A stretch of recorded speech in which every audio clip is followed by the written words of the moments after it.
On the night of December 27, 1948, one of the largest passenger aircraft of its time, a Douglas DC-3, took off on a routine flight over the Atlantic. There were 125 passengers and 9 crew members, a total of 134 souls on board. Cruising smoothly at an altitude of nearly 8,300 feet, the aircraft moved forward at about 180 miles per hour. The time was 8:13 p.m. Inside the cockpit, Captain Robert Miller and his co-pilot saw nothing unusual. Everything appeared normal, until it wasn't. Suddenly, communication with San Juan Air Traffic Control began to weaken.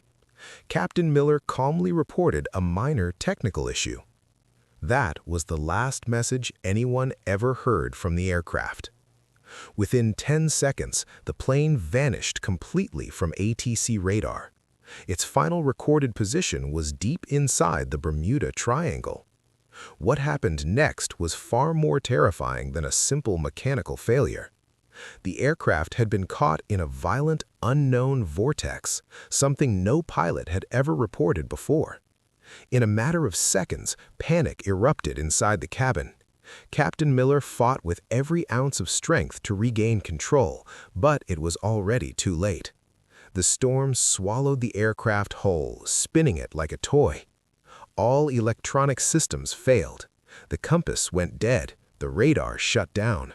The plane was no longer under human control, only the mercy of the storm. For nearly 30 agonizing minutes, the aircraft was tossed through the deadly vortex. Then, suddenly, it broke free. All around them was nothing but endless ocean. The engines were still failing, and the aircraft began to descend, slowly, helplessly. That's when the co-pilot spotted something ahead. An island. It was untouched, unknown. No one had ever seen it before. Everyone on board knew the truth. Death was only moments away. The aircraft slammed into a massive, ancient tree on the island. Hundreds of thick branches wrapped around the plane like a giant net. And that was the miracle. Those branches saved all 134 lives. The aircraft hung suspended in the tree, broken but intact. The passengers were alive. But survival had only just begun. Inside the cabin, cries of pain and fear echoed through the wreckage. Captain Miller, who had struck his head against a panel, regained consciousness and immediately took command, calming the passengers.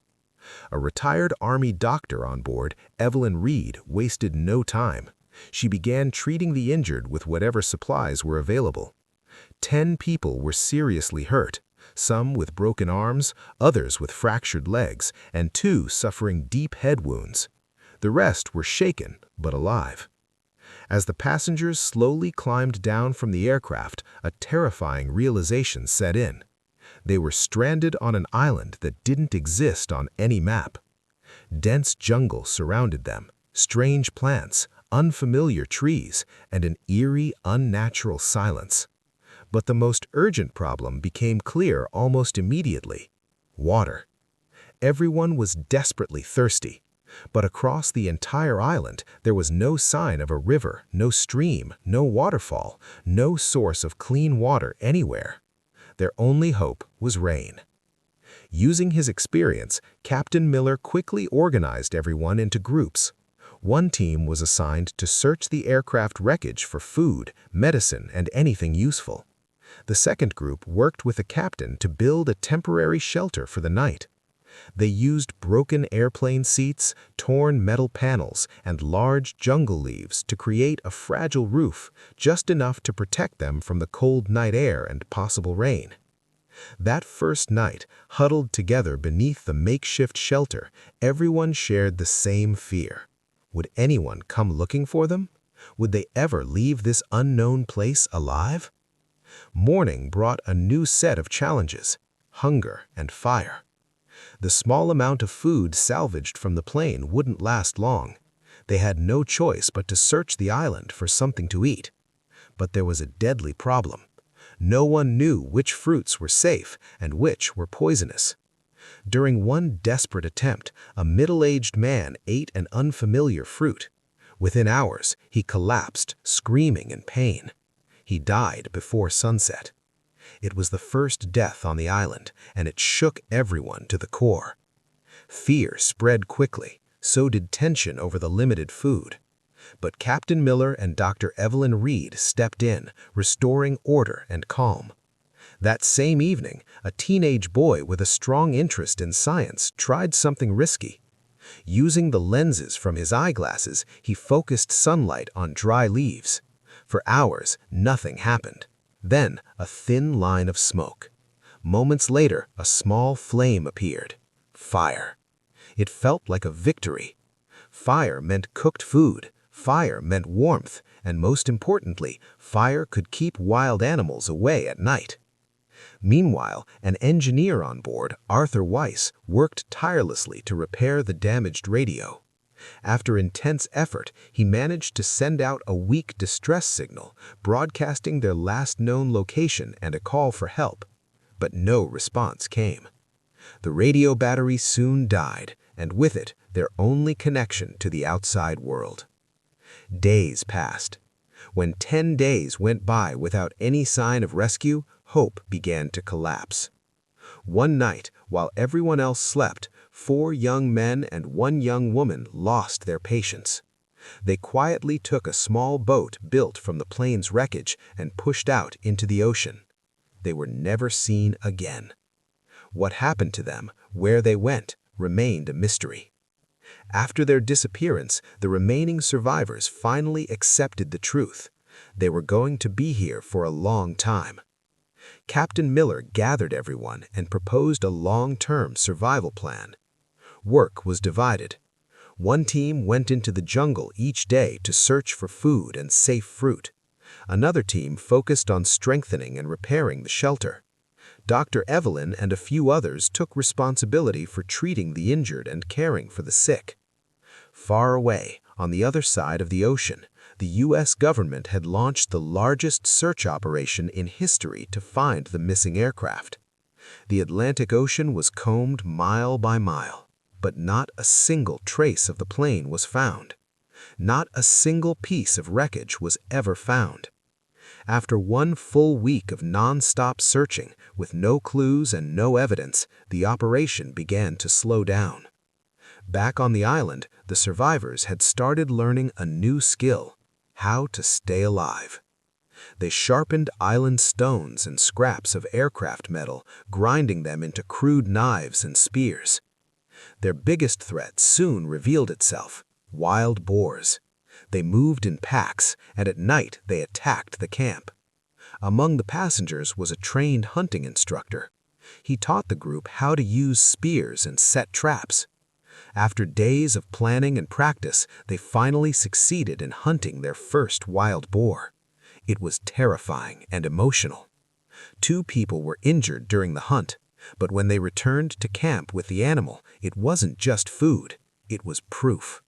Proof that unity and determination could keep them alive. Along the shoreline, they broke coconut trunks and arranged them on the sand, forming one massive word: help. They hoped a passing ship or aircraft might see it someday. 6 months passed. To the outside world, Flight NC-16002 and its 134 passengers had become an unsolved mystery. After spending more than $45 million, the U.S. government officially ended the search operation. Everyone on board was declared missing. Families were informed that there was no longer any hope. But on the island, something else was happening. A new community was being born. Those who had been seriously injured slowly recovered under Dr. Evelyn Reed's care and began helping with small tasks. Still, survival came at a heavy cost: illness, hopelessness, mental collapse. Several more people died. With no escape in sight, some simply gave up. The number of survivors dropped to 114. They buried their dead with respect and leaned on each other for emotional strength. At night, Gathered around the fire, they shared stories of their old lives. They sang songs. They remembered who they used to be. Then, after nearly a year and a half, a sound echoed across the island that no one expected. A baby's cry. A young couple welcomed a healthy baby boy into the world. His birth brought something powerful: hope. 2 years passed. By now, they had learned to live on the island. They started small-scale farming. They invented new ways to fish. Yet the desire to return to civilization never faded. Under the leadership of engineer Arthur Vance, they made a bold decision. They would build a large boat. It became their most ambitious project. After months of exhausting work, using aircraft debris, wood, and jungle leaves, they completed a strong vessel. The day the boat touched the ocean felt like a festival. 25 of the strongest and most experienced survivors boarded it, with a promise to return with help. At first, the boat moved steadily, traveling several miles from the island. Then, the weather changed. Dark clouds rolled in without warning. A violent storm surrounded them. Massive waves crashed down, overturning the boat. Only a few managed to swim back, barely reaching the island shore. The rest were lost to the sea. That disaster claimed 16 lives. It was the single deadliest event the island had ever seen.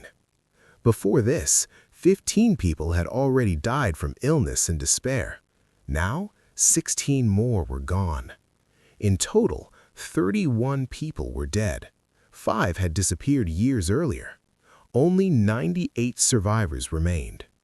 The tragedy shattered what little faith they had left. Many began to believe the island was not a prison, but a grave, that trying to escape was nothing more than an invitation to death. 5 years passed. The children born on the island knew no other world. They had never seen cars, electricity, or cities. When the adults spoke of their past lives, it sounded like fairy tales to those children. But time brought new fractures. The island's natural resources began to disappear. A rare fruit-bearing tree became scarce. Small animals grew harder to find.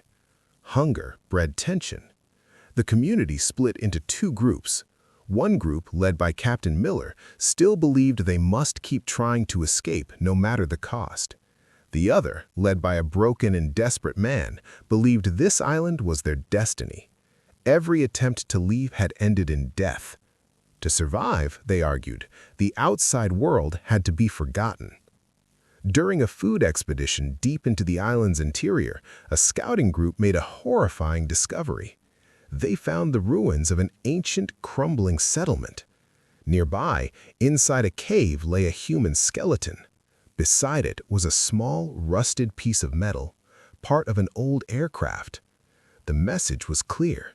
They were not the first to be trapped on this island. The mystery of the Bermuda Triangle deepened. Was the island cursed? Did everyone who came here eventually die?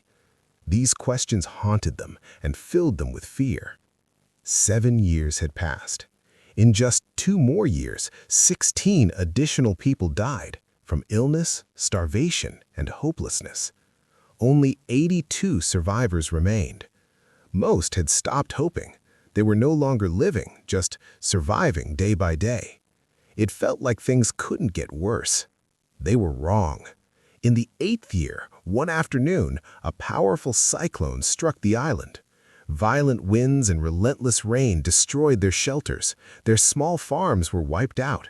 Years of effort vanished in hours. Everything they had built was gone. Soaked, shaking, and exposed beneath the open sky, they sat together in silence, believing this might finally be the end. Weeks passed after the storm. They were still trying to stand back up, still trying to survive. The island suddenly shook violently. The ground trembled as if it were about to split apart. Mountains cracked and collapsed. Trees were torn from the earth. People ran in every direction, fighting for their lives. The earthquake was devastating. Yet, unknowingly, it was about to become their salvation. The massive tremor shifted aircraft wreckage that had remained untouched for years. Buried beneath it, hidden wires and old equipment were suddenly exposed. No one realized it then, but this small change was about to end 9 years of suffering. Days after the earthquake, once everything grew quiet again, engineer Arthur Vance began inspecting the damaged remains. That's when he noticed something strange. The aircraft radio, long believed to be useless, now lay at a different angle. At the same time, scientists would later confirm that a powerful solar flare had struck Earth, disrupting its magnetic field, a rare cosmic event. Whether it was the solar storm or the earthquake reconnecting the wires, a miracle happened. Arthur pressed a switch, almost without thinking. A faint crackling sound came through the radio. His heart began to race. With trembling hands, he connected the last remaining battery wires. For the first time in 9 years, a small green light turned on. Arthur grabbed the microphone and spoke, his voice shaking. "Mayday! Mayday! Mayday! This is flight NC-16002. Is anyone listening? We are alive. We have been stranded on an island for 9 years." Thousands of miles away, at Miami Air Traffic Control, an operator froze. He thought it had to be a joke, but when Arthur calmly gave the aircraft registration number, the captain's name, and the exact flight date, the entire control room fell silent. The U.S. government immediately restarted the rescue operation. Satellite technology at the time wasn't advanced enough to pinpoint their exact location. All they knew was one thing. The aircraft was somewhere near the Bermuda Triangle. Every island in the region was searched again. Back on the island, hope returned. Day and night, the survivors kept a massive fire burning, sending thick smoke into the sky. 9 years. Exactly 9 years had passed. One morning, as the remaining 82 survivors woke up, someone pointed towards the horizon. A small dot, growing larger. It was a ship, an American naval vessel, searching for them. At that moment, 9 years of pain, loss, and waiting broke free. People screamed, they cried, they hugged each other.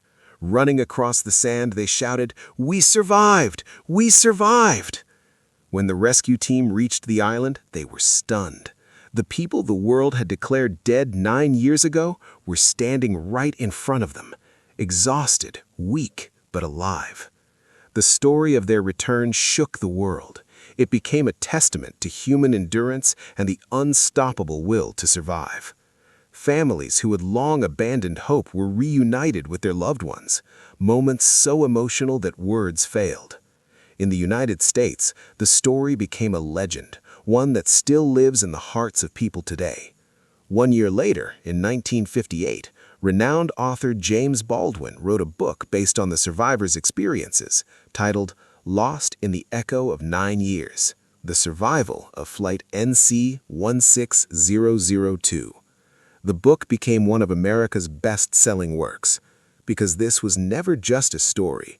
It was the painful journey of 82 souls who defeated death for 9 long years and proved that even the smallest spark of hope can cut through the darkest night.